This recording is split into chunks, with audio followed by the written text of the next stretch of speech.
When calculating motor amperage by using resistance, you'll typically find that the resistance measured with a multimeter is significantly less than the effective resistance when the motor is operating under load in a live circuit. This difference arises because the motor windings heat up when current flows through them. The static resistance, that is the resistance measured with the multimeter when the motor is not powered, represents the inherent resistance of the copper wire in the windings.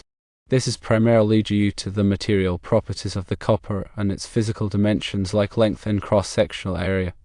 However, when the motor is energized and drawing current, the flow of electrons through the wire generates heat.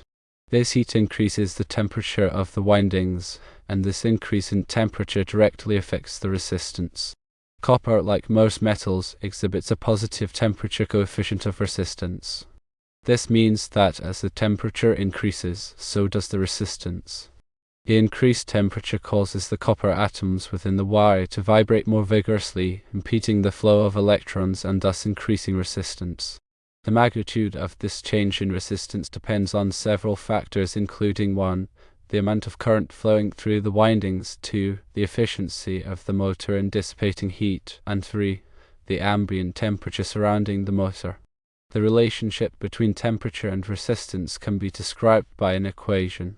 Although, for practical purposes, you might not calculate this directly every time, understanding the relationship is important. The basic idea is that resistance at a specific temperature is equal to the resistance at a reference temperature, usually room temperature, multiplied by a factor that includes the temperature coefficient of resistance and the change in temperature. Because of this temperature dependency, the amperage calculated using the static resistance will be higher than the actual amperage observed during operation.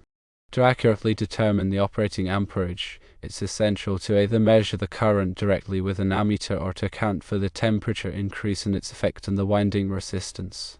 Remember that a motor's nameplate provides the full load amperage, which is the expected current drawn under normal operating conditions. This value already considers the effects of heat on the winding resistance. In practical applications, understanding the difference between static and dynamic resistance is crucial for troubleshooting motor problems, selecting appropriate overload protection, and ensuring accurate performance calculations.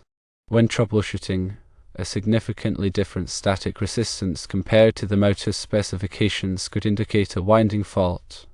For example, a shorted winding would result in a lower than expected resistance, while an open winding would result in infinite resistance. For overload protection, selecting a breaker or fuse based on the static resistance would likely result in nuisance tripping, since the actual operating current is low due to the increased resistance at operating temperature. Therefore, always refer to the motor's nameplate full load amperage for proper protection.